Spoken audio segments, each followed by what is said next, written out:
మేము steel plant public సెక్టర్లో ఉండాలి, ఏదైతే మిగిలి ఉన్న నిర్వాసితులందరికీ కూడా శాశ్వత పరిష్కారం జరగాలని చెప్పి 16 నెలల్లో కోరంపాలెం ఆర్చి దగ్గర టెంట్ వేసుకొని నిరాధ్యక్షులు కూడా చేశాం.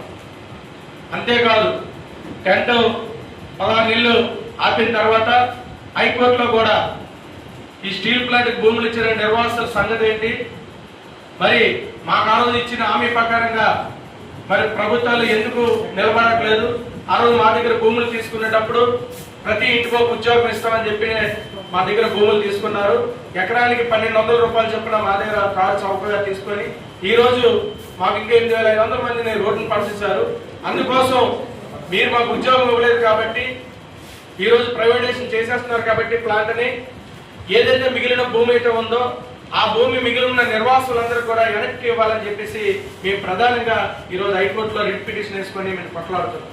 అంతేకాదు మేము శాశ్వత పరిష్కారం చేసేంత వరకు కూడా ఈ ప్రభుత్వాలు మాకు జీవనం ఆధారంగా బతకడానికి కోసం 25,000 రూపాయలు ప్రతి నెల కూడా జీవనాధారానికి బతకడానికి కూడా ఇవ్వాలని చెప్పి ప్రధానంగా డిమాండ్గా మేము కొట్లాడుతున్నాం.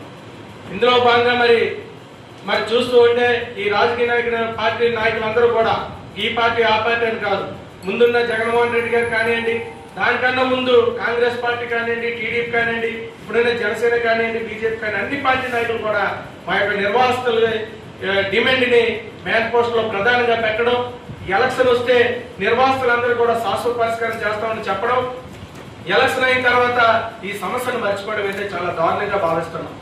ఎందుకంటే మొదటి నుండి అదే జరుగుతుంది, ఇప్పుడు కూడా అదే జరుగుతుంది. ఎందుకు ఈ మాట్లాడుతున్నాం అంటే మాకు మొదట చేసిన రాజకీయ మోసాలకి ఇప్పుడున్న ప్రభుత్వాలైనా సరే ఇప్పుడున్న పరిస్థితుల్లో న్యాయం చేస్తాయని ఆశతో గతంలో మాకు కూటమి ప్రభుత్వం ఏదైతే ఉందో ఇప్పుడు జనసేన కానీ బీజేపీ కానీ టీడీపీ నాయకులందరూ కూడా మేము చేసే ధర్నాల దగ్గరికి వచ్చారు. శాశ్వత సీఎం చంద్రబాబు నాయుడు గారు వచ్చారు మా దగ్గరికి వచ్చి ఖచ్చితంగా మా కూటమి ప్రభుత్వం కానీ అధికారంలోకి వస్తే నిర్వాసితులందరూ కూడా శాశ్వత పరిష్కారం చేస్తారని హామీ ఇచ్చారు. అవసరమైతే ఆ వీడియో క్లిప్ కూడా త్వరలో మాకు పరిష్కారం కానీ చేయకపోతే ఆ వీడియో క్లిప్ కూడా మేము మీడియా ద్వారా మేము తెలియజేస్తాం. అంతేకాదు ఇప్పుడున్న డిప్యూటీ సీఎం గారు పవన్ కళ్యాణ్ గారు కూడా ఇక్కడ సభ పెట్టి ఆ సభలో నేరుగా మమ్మల్ని కూర్చోబెట్టి నిర్వాసితులు భూములు ఇచ్చిన నిర్వాసితులు ఈ రోజు గుళ్ళో ప్రసాదాలు తింటూ బతుకుతున్నారు, ఇది ఎక్కడ అన్యాయం, దీన్ని తరిమి కొట్టాలి, ఖచ్చితంగా మా ప్రభుత్వం వస్తే నిర్వాసితులందరికీ సంపూర్ణమైన న్యాయం చేస్తామని చెప్పి మరి పవన్ కళ్యాణ్ గారు కూడా మాట్లాడారు, మాకు హామీ ఇచ్చారు. అంతేకాదు పవన్ కళ్యాణ్ గారు అయితే మాతో 4-5 సార్లు కూర్చున్నారు ఈ విషయం పైన. అదే ఆయన పార్టీ ఆఫీస్ లో కూడా ఒక రోజంతా దీక్షలో కూర్చొని ఆయన మేము కూడా అప్పుడు కూడా హామీ ఇచ్చారు. కానీ మరి ఎందుకు ఈ సమస్యని ఈ రోజు ప్రభుత్వం వచ్చిన తర్వాత మాట్లాడలేదు మాకు అర్థం కావట్లేదు. అదేవిధంగా బీజేపీ నాయకులు మరి ఇదే బీజేపీ నాయకులు ప్రతిపక్షంలో ఉండేటప్పుడు మమ్మల్ని నేరుగా ఢిల్లీ తీసుకెళ్లారు.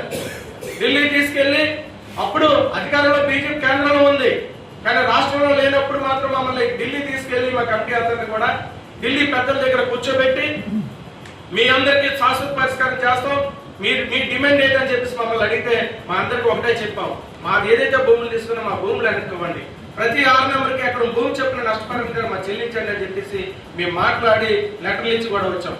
కానీ ఈ రోజు ఏమైంది, మరి ఇదే బీజేపీ ప్రభుత్వం అప్పుడు కేంద్రంలో ఉంది, ఇప్పుడు రాష్ట్రంలో కూటమిలో ఉంది, ఇప్పుడేం మాట్లాడుతున్నారు, ఇప్పుడు మేము 2 సంవత్సరాలు పెట్టారు, గెలిచిన 2 సంవత్సరాల నుంచి కూడా మేము వెళ్తూ ఉంటే కనీసం మా లెటర్ తీసుకోవడం కానీ మాకు చూసే పరిస్థితి కూడా కనిపించట్లేదు. అదేవిధంగా మాకు ఇచ్చిన హామీ మేము అడుగుతున్నాం, మీరు ప్రభుత్వాల్లో మాకు ఇచ్చిన హామీ మేము అడుగుతున్నారు, కొంతమంది కోర్టులే మేము అడగట్లేదు.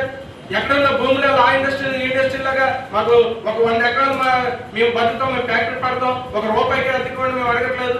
మాకు మీరు ఏదైతే హామీ ఇచ్చారో ఈ రాజకీయ నాయక పార్టీల కూటమి ప్రభుత్వం కానీ దానికి ఉన్న ప్రభుత్వాలు కానీ అది నిలబెట్టుకోమని మేము అడుగుతున్నాం. అది పోయి కనీసం ఈ రోజు మేము ఒక ధర్నా చేసుకుందామంటే పర్మిషన్ ఇచ్చే పరిస్థితి కూడా కనిపించట్లేదు. ఒకప్పుడు ఏంటంటే స్వచ్ఛందంగా కార్యక్రమం మా గోసపై వినిపించుకున్నారు రోడ్డెక్కి, ఇదో పోలీసులు పర్మిషన్ పెడితే పోలీసులు మా మీద మీరు ఎట్లా చేస్తారు, ఎలా చేస్తారు, ఇక్కడ ఎందుకు చేస్తారు, మీరు ఇక్కడ చేస్తే మేము ఒప్పుకోం, మీరు ఎక్కడ వెళ్ళి చేసుకోండి అని చెప్పి పోలీసు అధికారులు మాట్లాడుతున్నారు. దయచేసి పోలీసు అధికారులు కూడా మేము ఒకటే చెప్తాం, ఈ ప్లాట్కి మేము భూములు ఇచ్చి మేము ఎక్కడ వెళ్ళి ఉద్యమాలు చేయాలి, మా భూములు ఎక్కడ పోయి దేనికి ఇచ్చాం మా భూములు, మరి ఎన్నికల్లో మేము కూర్చొని మాట్లాడవలసింది. కానీ అది కాదంట, పోలీసు అధికారులు చెప్తున్నారు మీరు ఇక్కడ చేయడానికి వీల్లేదని. ఇదైతే కరెక్ట్ అయింది కాదు. మేము ఏదైతే ఫ్యాక్టరీ భూములు ఇచ్చామో ఆ ఫ్యాక్టరీ ముందు కూర్చొని మా నిరసన తెలియజేసిన హక్కు మాకు ఉంది. మేము ఖచ్చితంగా చేస్తాం. మీకు పర్మిషన్ ఇచ్చినా ఒప్పుకున్న పై అధికారులు ఎటువంటి మీకు గైడెన్స్ ఇచ్చినా దానికి అయితే మాకు ఖచ్చితంగా మీరు ఒకసారి ఆలోచించి మేము ఏదైతే న్యాయమైనగా మేము కార్యక్రమం చేస్తున్నామో మీకు సపోర్ట్ చేయాలని కోరుతున్నాం. లేని పక్షంలో అంతిమంగా మరి ప్రజలే దీనికి ముందొస్తారు. మేము ఒకటి సూటిగా ఈ ప్రభుత్వాలు అడగదలుచుకున్నాం. ఎందుకంటే ప్రభుత్వాలు తిట్టడం, ప్రభుత్వాలు నిందించడం మా బాధ్యత కాదు. మేము ఇప్పుడు కూడా అలా చేయలేదు.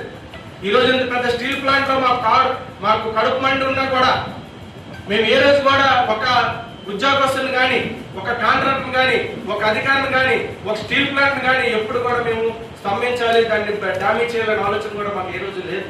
ఎందుకంటే ఈ స్టీల్ ప్లాంట్ ఉండాలి, మా అందరికీ బతుకులు బాగుంటాయి, మా పిల్లలందరికీ ఉద్యోగాలు వస్తాయని భావించిన వ్యక్తులు మేము. అలాంటిది ఇన్ని సంవత్సరాలైనా కూడా ఎన్నో సంవత్సరాలు బట్టి చేస్తున్న లోకల్ వాళ్ళందరినీ కూడా పనుల నుండి తొలగించారు. నిర్వాసితుల ఎంప్లాయ్మెంట్ ద్వారా ఉద్యోగాలు తీసారు 50%, కాంట్రాక్ట్ లేబర్ 50% తీసారు. అవి కూడా తొలగించడం జరిగింది. ఇది ఎంత అన్యాయం అండి. మరి మా కోసం ఎవరు మాట్లాడతారు? మరి స్థానిక ఎమ్మెల్యే గారు, ఎంపీ గారు మరి ఏం దేనికున్నారు మీరు? మరి మా కోసం మాట్లాడకపోతే ఎవరి కోసం మాట్లాడతారు? ఇది మేము అడిగితే ఏ కథలు చెప్తారు? ఇది ఎంతవరకు కరెక్ట్? ఈరోజు రాష్ట్ర ప్రభుత్వం ఒక రౌడీ షీటర్ రచ్చ మీద మాట్లాడుతున్నారు. ఇప్పుడున్న ప్రభుత్వం కానీ ప్రతిపక్షాలు కానీ మన ఎవరో ఒక రౌడీ షీటర్ని పోలీస్ స్టేషన్లో చంపేస్తే ఆయన కోసం రాష్ట్ర వ్యాప్తంగా మాట్లాడుతున్నారు. ఈ స్టీల్ ప్లాంట్ భూములు ఇచ్చిన రైతుల కోసం మాట్లాడలేదు. అదే ఆశ్చర్యంగా ఉంది. ఈరోజు ఎంతమంది మేము చనిపోతాం ఆకలి మంటలతో, ఎంతమంది ఆడపిల్లలకి ఈరోజు పెళ్లిళ్ళు కానీ ఒక వయసు పడిపోయి రోడ్డును పడిపోయాం. ఈ ప్లాంట్ భూములు ఇచ్చి ఎంతమంది బాధలు పడుతున్నాం. ఈ బాధలన్నీ మీకు కనబడట్లేదా? అందుకోసం మేము ఈ ప్రభుత్వాన్ని మేము ఎందుకు అడుగుతున్నాం? దయచేసి మాకు ఏదో ధర్నాలు చేయడానికి, ఉద్యమాలు చేయడానికి మాకు సరదా కాదు. మీరు నిజంగా చిత్తశుద్ధి ఉంటే మీరు కానీ మమ్మల్ని పిలిపించి మాట్లాడండి. రాష్ట్ర ప్రభుత్వం మీ డిమాండ్ ఏంటంటే కూర్చొని మాట్లాడండి, మేము వస్తాం.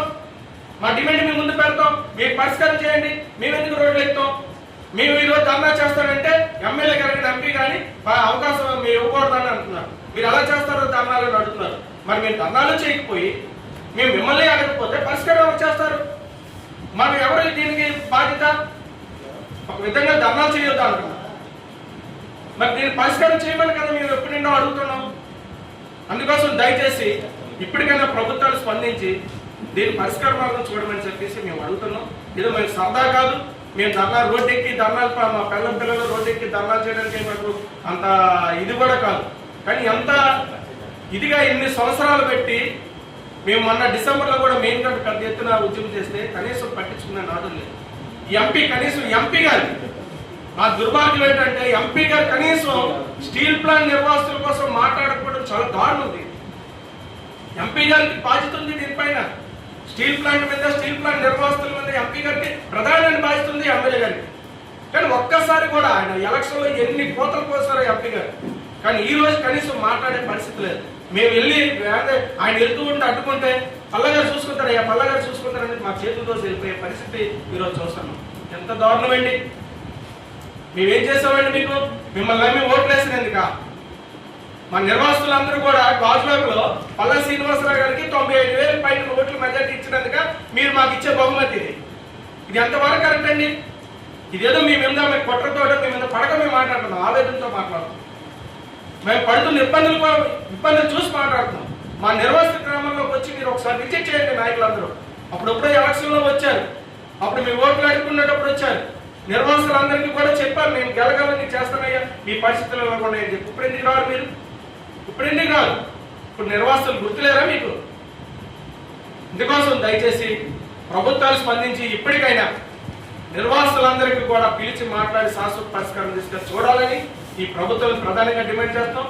లేని పక్షంలో మాకు కానీ ఆటంకాలు జరిపిస్తే మాత్రం మా అర్జీలు మేము తీసుకున్న నిర్ణయాలకి, మా కుటుంబాలకు కానీ మాకు కానీ ఎవరికి అన్యాయం జరిగినా మా నిర్వాసులందరికీ కూడా ఈ ప్రభుత్వ హత్యలుగా మేము తీసుకోవాల్సి వస్తుంది. రేపొద్దున్న అవసరమైతే ఎమ్మెల్యేలు, ఎంపీలు, మంత్రులు కూడా ముట్టడితో మేము సిద్ధంగా ఉన్నాం. దయచేసి అంతవరకు వెళ్ళకుండా ఇప్పటికైనా స్పందించి స్టీల్ ప్లాంట్ నిర్వాసితుల సమస్యను పరిష్కారం చేసే దిశగా మీరందరూ ఆలోచించేయాలని చెప్పేసి మీడియా రూపంగా మీకు అందరికీ తెలియజేస్తూ జూలై 4వ తారీఖున ఏదైతే స్టీల్ ప్లాంట్ కొవ్వొత్తుల జంక్షన్ దగ్గర మేము వంట వార్పు కార్యక్రమం చేపట్టడం జరుగుతుంది. ఈ వంట వార్పు కార్యక్రమంకి పెద్ద ఎత్తున నిర్వాసితులందరికీ నేను చూటుగా ఒకటే చెప్పదలుచుకున్నాను. ఈ సందర్భంగా మన కోసం ఎవడో వచ్చి ఎవడో చేస్తాడనేది పొరపాటు. ఈ రోజు ఏ నాయకుడు కూడా మనకు రాడు. మన అందరినీ మభ్యపెట్టి భయపెట్టి చేయడానికి ప్రయత్నాలు చేస్తున్నారు. ఎందుకంటే ఈ సమస్యను క్లీన్ చేస్తే రేపొద్దున ఓట్లు తట్టుకోవడానికి వాళ్ళు మ్యాన్ పోస్ట్ లో డిమాండ్ ఉండదని భయంతో మన నిర్వాసితులందరినీ కూడా మభ్య పెడుతున్నారు మిత్రులారా. అందుకోసం జూలై 4వ తారీఖున మన కోసం చేస్తున్న ఉద్యమానికి కుటుంబ సభ్యులందరితో తప్పనిసరిగా ఎన్ని పనులున్నా మన అవసరమైతే పిల్లలు స్కూల్ సెలవు పెట్టుకున్నా సరే మనం అందరం కూడా ఆ ఉద్యమంలో పాల్గొనాలి.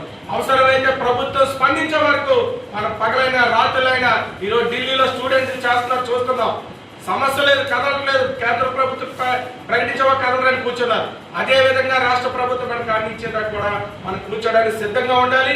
ఆ రోజే మన పరిష్కారం అవుతుంది తప్ప లేదనుకుంటే ఇంకో 45-50 సంవత్సరాలు నువ్వు వాళ్ళు ఆడుకోవాల్సి ఉంటుంది, ఏలుకోవాల్సి ఉంటుంది, తిరగడం తప్ప మనకు న్యాయం జరగదని చెప్పి సందర్భంగా తెలియజేస్తూ ఇప్పటికైనా ఒక 5 రోజులు మనం ఏదో కంకణం కట్టుకొని మనం 5 రోజులు డే అండ్ నైట్ ప్రభుత్వాల మీద ఒత్తిడి తీసుకొచ్చి మన నిర్వాసిత పరిష్కారం చేయకపోతే కబడ్డాలని చెప్పి సమాధానంగా నిలబడిన రోజే 6 నెంబర్ పరిష్కారం అవుతుందని చెప్పి నిర్వాసులందరూ కూడా పిలుపునిస్తూ ఈ మీడియా మిత్రులందరి ద్వారా మా ఈ వచ్చినందుకు అలాగే సంఘ సభ్యులందరికీ కూడా ధన్యవాదాలు తెలుస్తున్నాను.